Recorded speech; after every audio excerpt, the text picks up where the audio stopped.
This is an amazing story. The Blackhawks getting Connor Bedard. And I got to tell you, I loved watching it last night.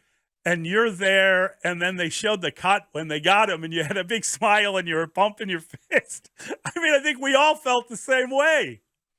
Yeah, I mean, obviously born and raised in Chicago, been a Chicago sports fan my whole life, and I felt like I was one of you guys. And when the minute it was down to the last two, and just thinking you got that 50-50 shot to get Bedard, and boom, it happened, and I got caught up in it, and loved the reaction of all the staff back at the United Center. It was pretty cool. I'd never really, got into it that much. That's the first time, and I guess because I was working, it was perfect. It worked out great. We've been trying all morning, Chris, to put into context and into words what this means to the Blackhawk organization, the hope that it represents. How would you do it? Somebody asks you, why is this such a big deal, and how good is Connor Bedard?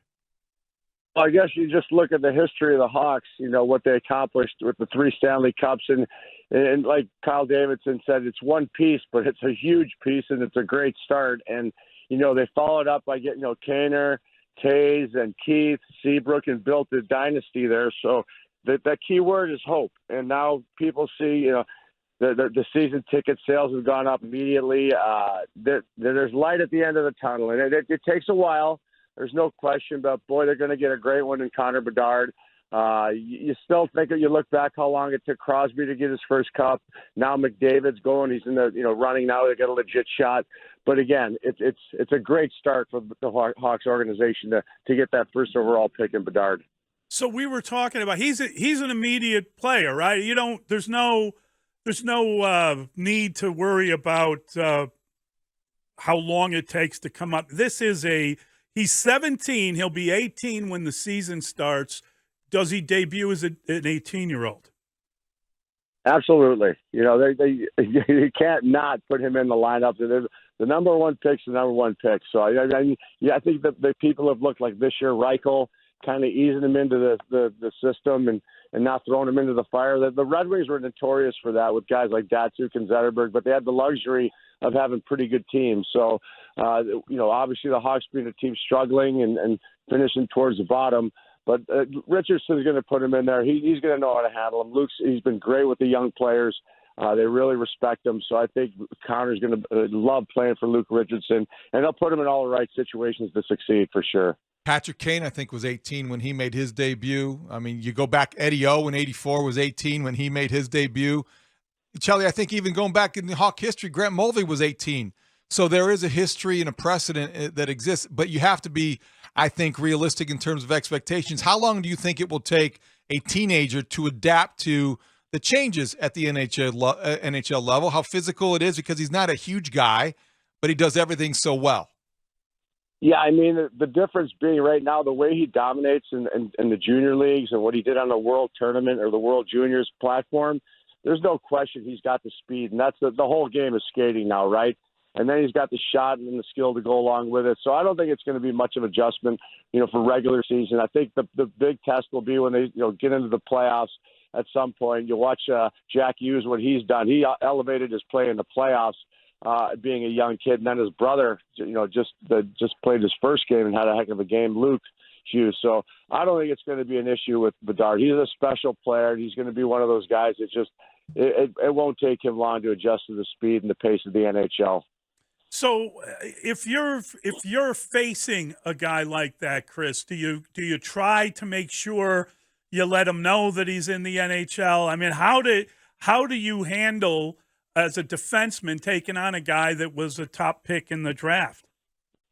You know what? I just go back to when I played against Kaner the first couple of years, and not to go out of my way, but I think there's that one. They showed that one clip where I cross-checked him about 12 times in the corner there just to get a rise out of him, and at least Kaner came back with a cross-check. But I would never go against a young kid like that. It's playoffs; it's a different story. But regular season, no one's going to go after the kid. No one wants to be that guy. It's just like Brady. No one wanted to be the guy that wanted to take out Brady. There's a lot of respect for the young kids and the young talent in this league. So I think he's going to be just fine. Like I said, you don't watch the puck on him because he's got some unbelievable moves, and he's not afraid to be creative and challenge guys and beat them one-on-one. So you're going to see some highlight goals. I'm sure of that. Yeah, I mean, the comparisons are crazy, Chris, because you see the passing like Kane, the skating like McDavid, the scoring like Matthews, and then his idol is Sidney Crosby. When you watch him, who comes to your mind? What is the best comp in your opinion? I mean, he's going to have to prove it, but just look at his build. He's not quite as tall as Crosby, but everything about him, he's just tearing a page out of Crosby's book and how focused he is. To play high. Every Canadian kid, their dream is to play in the NHL, but it just seems like this kid has the same exact, path that Crosby took, and the way he admires Crosby. Like, I think Taser was for Steve Yzerman, right? And he played a lot like Izzy, and I just think he's the most. I don't know if I'd say quite that he's got the speed or the skating of McDavid. He's a different type of skater, but there's no question he could be like in the same likes as Sidney Crosby for sure. So how does his presence change the way you build the team around him? In other words, do you go out and get more veteran guys now to make sure he's got some calming influence on his line? Do you go all youth now? How do you handle building a team when you get what you believe to be a generational player? Yeah, I mean, you're spot on. It takes chemistry. You just can't, it can't just be a bunch of superstars. So that remains to be seen. They're going to have to do some good drafting, and in the later rounds, I hope they get lucky.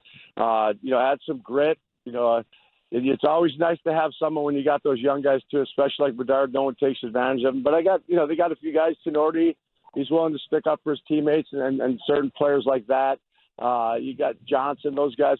They'll back him. He's going to get all the support from his teammates. But as far as some skill, it's too bad. Him and Kaner were at the same age, and Debunking wasn't around, because those guys would have been great, great additions to work with him. But at some point, I think that the Hawks will have to bring that veteran leadership when they think it's time. When they start becoming a playoff team again, and hopefully a Stanley Cup contender. Well, Chelly, you mentioned Kaner, and I know they want to move on and have stated that, and Patrick Kane may want to as well. But got to get your opinion. Is that a direction you think they should explore? And also Debunking, I think he's a free agent. Are those two guys who, when Kyle Davidson holds the next meeting about what to do in free agency, are they even considering each of those guys?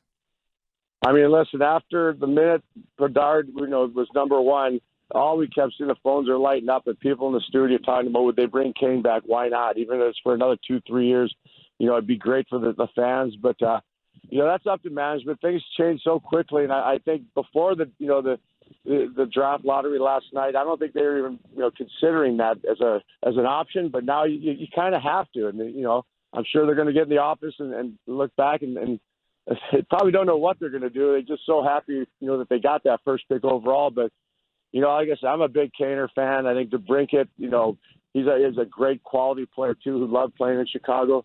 You might want to just explore the options and see, what you have to give up to get something like that, or, and money-wise. But there's lots of money to be spent for the Hawks. They got to get to that floor and then some. So we'll see. Chris, we were talking earlier today about this idea that this is a deep draft. The Blackhawks have another pick, another first-rounder, about 20, and they will have 4 second-round picks. And by all accounts, because all these kids lost a season of junior hockey, there are a couple of classes basically coming out this year, and you could really add quite a bit to what you're doing. They got a couple of defensemen that they've drafted. What would you concentrate on for the rest of their draft after they get Bedard? Got to be defense, I think. They obviously need some help back in the back end. And, we were talking about that last night. They got Duncan Keith, in the second round, late second round. So you need to get lucky. So there's a lot of hard work and the evaluation the scouts have done, but you still need to have a little luck and find those guys with diamonds in the rough like Keith and some of those later picks. So, that's one thing I think, obviously. And the goaltending, it's still hard to tell, because the team didn't play well defensively in front of these goalies. So, as they get better, maybe one of these goalies will step up and become the guy they thought they were drafted for. But, you look at every team. I wouldn't say that now. The playoffs have been crazy with the goaltending, with the changes and guys having bad games, and then they come out with another goalie, then You saw Vegas last night; their goaltender got hurt, and this kid came in and shut Edmonton down. So, but defense for sure. I've always believed in having good defense, and I think they really need that to fill that void there. Okay, Chris, be honest. Being a Chicago guy, how many people have asked you since this happened if the fix was in, if there was a conspiracy? Well, it's Chicago. Yeah. Of course they're going to say it's Chicago. They don't call us a windy city because it's windy. Especially because the way it was presented, and there was going to break, and it was already disqualifying Columbus, and the way that Kevin Weeks described it, it was left the impression that, oh, they already know what's going to happen before it was actually announced. Well, they did know. You know, the lottery's done before that. It would have been too long a show if they had gone through the whole process. But the problem, I think, for my explanation with Weeksy, was it was on the teleprompter and he just kept reading it, kind of like Ron Burgundy. You see from there, but yeah, he just kept reading the teleprompter and he got ahead of himself. So that I think that's the issue. But by no means was it fixed. I mean, it's just you know, I think you understand. Go blank yourself, San Diego. That's hysterical, Chris.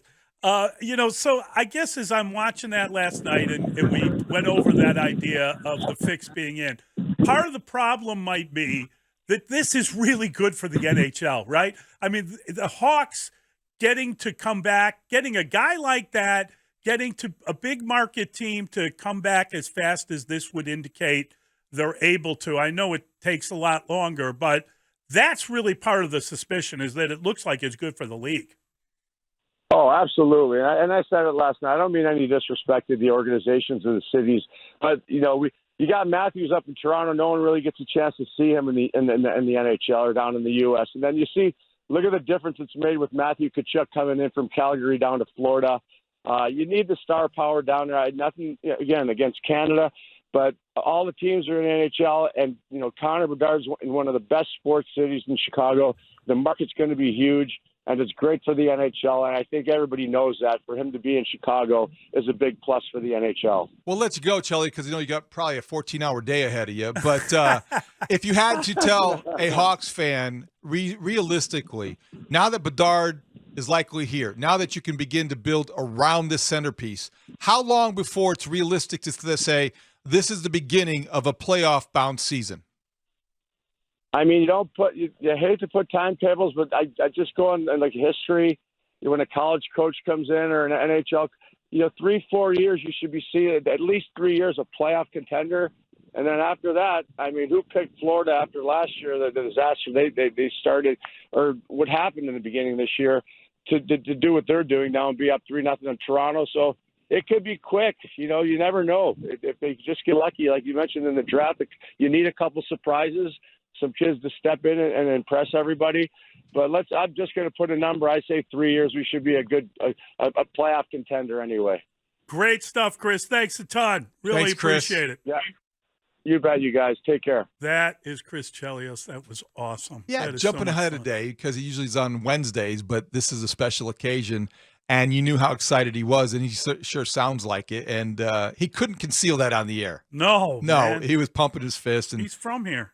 So 3 years is that's a legitimate timetable. That's a legitimate conservative timetable in terms of, I think what he's talking about is a team that you can look at and say, all right, that's a Western Conference contender. They can be in a conference finals type situation. I think it's important to remember the way he put that. And I think it's important to understand this is going to happen slowly and then suddenly. That's what you get when you have that kind of a talented player and that many young guys around him. They had a good draft last year. They got a lot of young guys already in the minor league system coming up. And you add the players they're going to get this year and next year. They're going to slowly, it's going to take a little bit of time. But when it happens, it's going to happen. Well, past isn't always prologue, but I think when you look at Patrick Kane, drafted in 2007, and then – you know, what Chelly was referencing with the Red Wings against the Blackhawks in the 2009 conference finals when he was giving Kane the business a little bit and maybe before that. But then all of a sudden, Mully, 3 years after Patrick Kane was drafted as an 18-year-old, they're looking for the puck after his game winner in the Cup final in Game 6 in Philly. So I think that in 3 years, you start to consider what's possible again. And you got Bedard, Sidney Crosby, you would take Sidney Crosby. You would take Sidney Crosby in Chicago. Are you kidding? Are you kidding? So I think that's a realistic timetable based on history, based on the skills, and based on what the Hawks are on the verge of with given their draft capital.